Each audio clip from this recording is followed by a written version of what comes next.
Hello అందరికీ, ఎలా ఉన్నారు? బాగున్నారా? Welcome back to my channel దునియా అమ్మాయి వ్లాగ్స్. ఈరోజు వీడియో ఏంటి అంటే పచ్చిశనగపప్పు అండి. పచ్చిశనగపప్పు బీరకాయ వేసి మసాలా కర్రీ చేస్తున్నాను. ఈ కర్రీ చపాతీలకైనా, రాగి సంగట్లకైనా, రైస్లకైనా చాలా బాగుంటుందండి. ఇంక ఈ పచ్చిశనగపప్పుని 1 గంట సేపు అయితే నానబెట్టుకునేసాను. బాగా నానిపోయింది. మనము ఎప్పుడైనా పచ్చిశనగపప్పుతో ఏదైనా కర్రీ చేసేటప్పుడు 1 గంట సేపు నానబెట్టుకొని తర్వాత చేసుకుంటే చాలా బాగుంటుందండి. తొందరగా కూడా ఉడికిపోతుంది అనమాట. ఇంక ఈ పచ్చిశనగపప్పును ముందుగా కుక్కర్లో వేసుకొని ఒక 4 విజిల్స్ పెట్టుకుంటే పప్పు ఉడికిపోతుంది. 4 విజిల్స్ తర్వాత బీరకాయ పచ్చిశనగపప్పు వేసి మసాలా కర్రీ చేసుకోవచ్చు. ఈ కర్రీ చూపించే ముందు వీడియోకి ఒక లైక్ చేసి, కొత్తగా ఎవరైనా మన ఛానల్ చూస్తా అంటే సబ్స్క్రైబ్ చేయండి. ముందుగా అయితే ఈ పచ్చిశనగపప్పును కుక్కర్లో వేసి ఉడికించుకునేద్దాము. ఇదే చూడండి, పచ్చిశనగపప్పును అయితే కుక్కర్లో వేసి ఉడికించుకునేస్తున్నాను. ఇంకో సైడ్ అయితే రైస్ పెట్టేశానండి. ఇప్పుడు కర్రీకి కావాల్సినవి అన్నీ కట్ చేసుకునేద్దాము. ఇదే చూడండి, బీరకాయలు పొట్టు తీసి ఇలా కట్ చేసి పెట్టుకున్నాను. ఇప్పుడైతే బీరకాయల్ని కట్ చేసి పెట్టుకునేయాలి. బీరకాయ కట్ చేసేటప్పుడు కొన్ని బీరకాయలు చేదుగా ఉంటాయండి. మనం టేస్ట్ చూసి కర్రీ చేసుకోవాలన్నమాట. ఇలా కట్ చేసుకున్నప్పుడు ఒక చిన్న ముక్క తీసుకొని టేస్ట్ చూడాలి. లేదు, చేదుగా లేదండి. కొన్ని బీరకాయలు అయితే చేదుగా ఉంటాయి. అలాంటివి కర్రీ చేసుకున్నప్పుడు కర్రీ మొత్తం చేదుగా అయిపోతుంది అనమాట. చూసి చేసుకోవాలి. నేత బీరకాయలు అయితే బాగుంటాయండి. కొంచెం ముదురుగా అయిన బీరకాయలు అయితే చేదు వస్తాయి అన్నమాట. ఇదే చూడండి, పచ్చిశనగపప్పు కూడా ఉడికిపోయింది. ఇప్పుడైతే బీరకాయ కర్రీ చేసుకుందాము. ఈ బీరకాయ పచ్చిశనగపప్పు కర్రీని అయితే కుక్కర్లోనే చేస్తున్నానండి. స్టవ్ పైన కుక్కర్ పెట్టుకొని ఆయిల్ అయితే వేసుకోవాలి.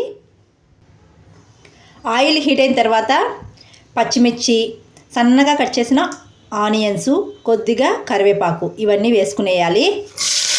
ఆనియన్స్ని లైట్గా వేయించుకోవాలండి. ఆనియన్స్ ఈ విధంగా లైట్గా వేగిన తర్వాత అల్లం వెల్లుల్లి పేస్ట్ వేసుకోవాలండి.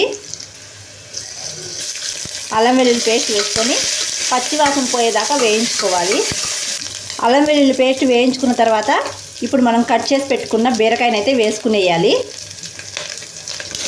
బీరకాయ వేసుకున్న తర్వాత రాళ్ళుప్పు కొద్దిగా, పసుపు కొద్దిగా వేసుకొని బాగా కలుపుకునేయాలి. ఈ బీరకాయని 2 నిమిషాల పాటు ఈ ఆయిల్లోనే బాగా వేగనివ్వాలండి. మూత పెట్టి బీరకాయని బాగా మగ్గించుకుందాము. బీరకాయని అయితే 2 నిమిషాలు బాగా మగ్గించుకునేసినానండి. ఇది చూడండి, బీరకాయ మగ్గిపోయింది. దీంట్లో ఉన్న వాటర్ కూడా బాగా ఇంకిపోయిందండి. ఇప్పుడైతే సన్నగా కట్ చేసిన టమాటాలు వేసుకున్నాను. వేసుకొని ఒకసారి బాగా కలుపుకొని టమాటాని మెత్తగా ఉడికించుకోవాలి. మూత పెట్టి ఉడికించుకునేద్దాము. ఇది చూడండి, టమాటా మెత్తగా ఉడికిపోయింది. ఇప్పుడు రెడ్ చిల్లీ పౌడర్ కారానికి తగ్గట్టు వేసుకోవాలి. తర్వాత ధనియాల పౌడర్, ఈ 2 వేసుకొని ఒకసారి బాగా కలుపుకునేయాలండి. ఇప్పుడు కొద్దిగా కొత్తిమీర కూడా వేసుకుంటున్నాను. వేసుకొని బాగా కలుపుకునేయాలి. ఈ మసాలాలు బాగా వేగిపోయిన తర్వాత ఇప్పుడు మనం ఉడికించి పెట్టుకున్న పచ్చిశనగపప్పును అయితే వేసుకునేయాలి. వేసుకొని ఒకసారి బాగా కలుపుకునేయాలండి. ఆల్రెడీ బీరకాయ ఆయిల్లోనే బాగా మగ్గిపోయిందండి. ఇంక 1 నిమిషం పాటు ఉడికించుకుంటే సరిపోతుంది. ఇప్పుడైతే కొద్దిగా వాటర్ వేసుకుంటున్నాను. ఈ మసాలా కర్రీ కొద్దిగా ముద్దగా ఉంటేనే బాగుంటుందండి. రైస్లేకైనా, రాగి సంగట్లేకైనా చాలా బాగుంటుంది. అలాగే చపాతీలకు కూడా చాలా బాగుంటుందండి. ఇప్పుడు సాల్ట్ రుచి చూసుకోండి. సాల్ట్ తక్కువగా ఉంటే చూసి వేసుకోండి. ఇందులో నేను గరం మసాలా కానీ ఏమీ వేయటం లేదండి. ఈ మసాలాలతోనే చాలా బాగుంటుంది కర్రీ అనేది. ఇప్పుడు విజిల్స్ పెట్టకుండా మూత అయితే పెట్టుకుంటున్నాను. విజిల్స్ అవసరం లేదండి. ఇంక 1 నిమిషం ఇలా ఉడికించుకునేస్తే మనకు బీరకాయ పచ్చిశనగపప్పు మసాలా కర్రీ రెడీ అయిపోతుంది. 1 నిమిషం అయితే కర్రీని ఉడికించుకునేసినానండి. ఇది చూడండి, కర్రీ అనేది కూడా చిక్కబడిపోయింది. ఇప్పుడు స్టవ్ ఆఫ్ చేసుకునేద్దాము. అంతేనండి, పచ్చిశనగపప్పు బీరకాయ కర్రీ రెడీ అయిపోయింది. చాలా బాగుంటుందండి ఈ కర్రీ అయితే. నాన్ వెజ్ తినని వాళ్ళు ఈ విధంగా చేసుకొని తినచ్చు.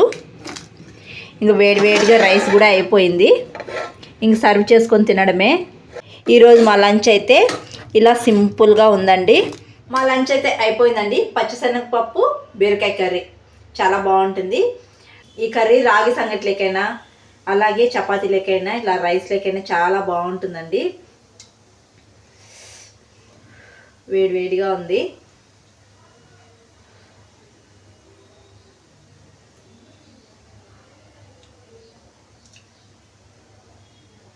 అన్నీ కరెక్ట్గా సరిపోయాయండి. చాలా బాగుంది. చాలా సింపుల్గా కూడా చేసుకునేచ్చు. ఈరోజు మా లంచ్ అయితే ఇదనమాట. వీడియో నచ్చితే ఒక లైక్ చేయండి. కొత్తగా ఎవరైనా మన ఛానల్ చూస్తుంటే సబ్స్క్రైబ్ చేయండి. మీరు చేసే ఒక లైక్ నాకు మోర్ వీడియోస్ చేయడానికి ఎంకరేజింగ్గా ఉంటుందండి. ఈ వీడియో మీకు నచ్చినట్టయితే మీ ఫ్రెండ్స్కి మీ రిలేటివ్స్కి షేర్ చేయండి. మరొక వీడియోలో మళ్ళీ కలుద్దాం. అంతవరకు to follow the name my vlogs. Thanks for watching. Bye.